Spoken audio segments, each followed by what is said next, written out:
Uang beredar saat ini hanya 44% dari GDP nasional dan ini berbahaya dari kacamata orang yang mengerti ekonomi makro dan mikro di Indonesia. Maaf, informasi seperti ini memang terlihat nyinyir kepada menteri jagoan yang berprestasi internasional. Namun entah mengapa, mungkin karena nggak banyak yang paham ilmu ekonomi, maka melihat data seperti ini yang tidak membuat ekonomi bergerak ini saat ini terlihat biasa saja. Padahal kalau melihat dari indikator ekonomi seperti di awal tadi yang mendapatkan data bahwa uang beredar saat ini hanya 44% dari GDP nasional, ini artinya banyak sektor ekonomi yang sakit keras, sakit kronis. Sayangnya data seperti begini, yaitu yang 44% uang beredar, nggak banyak yang paham cara bacanya bahwa ini berbahaya bagi ekonomi sebuah negara. Malaysia, Filipina, Thailand itu 120%-an uang beredar dibandingkan GDP nasionalnya. Ini sama-sama kena COVID loh ya negaranya. Negara-negara di ASEAN ini dalam 7 tahun terakhir pertumbuhan ekonominya adalah 50%-an dibandingkan pejabat saat ini yang hanya bisa membuat 20% tumbuh dalam 7 tahun. Padahal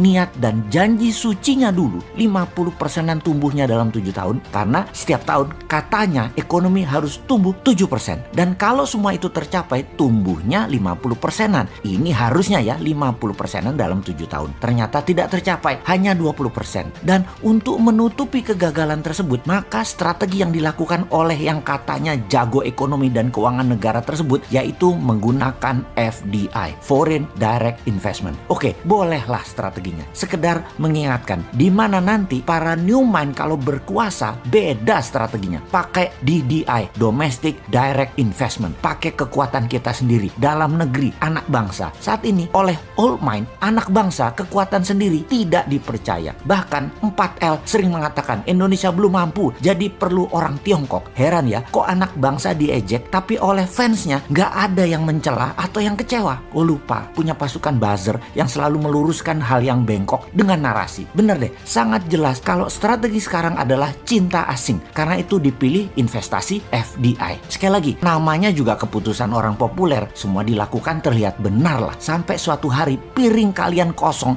nggak ada lauk yang bisa dimakan. Baru Anda akan percaya ada masalah bernegara ekonominya. Tapi kita ini warga negara yang baik. Kita oke, setuju FDI. Coba sekarang kita kalkulasi strategi FDI itu. Setelah kita hitung FDI dana masuk dibagi jumlah penduduk Indonesia, ternyata di Indonesia hanya dapat $100 per orang FDI-nya. Dibandingkan Singapura tahun lalu, FDI masuk ke Singapura adalah $19.000 per orangnya. Jauh langit dari bumi FDI Indonesia dibandingkan Singapura itu. Oke, kita samakan dengan Vietnam kali ini. Bagaimana? Biar nggak hilang muka tuh pejabat yang sering dapat hadiah dari negara pemberi hutangan. Vietnam ternyata dapatnya $270 per orangnya dari FDI di tahun lalu di 2020. Oke, kita ke Malaysia sekarang. Malaysia, Filipina sama dengan Indonesia. $100. Seneng? Tahu kalau Filipina dan Malaysia sama dengan Indonesia? Seneng ya? Harusnya yang nggak seneng. Old mind seneng. New mind yang nggak seneng lah. Indonesia tuh punya segalanya yang Malaysia dan Filipina nggak punya. Kok hanya dapat $100? Lalu apa strateginya? Ya kembali ke klasik. Karena old mind bisanya cuma satu, yaitu hutang lagi. Oke, mau lihat dari kacamata mana indikator ekonominya sekarang? Bagaimana kalau kita lihat dari pertumbuhan kredit? Tiap tahun harusnya kredit disalurkan itu tumbuhnya 15% dibanding tahun sebelumnya. Di mana 15% itu pasti akan menumbuhkan 7%-an ekonomi. Namun, beberapa tahun belakangan ini, kredit hanya 2-3% pertumbuhannya. Ya bagaimana ekonomi mau tumbuh 7%?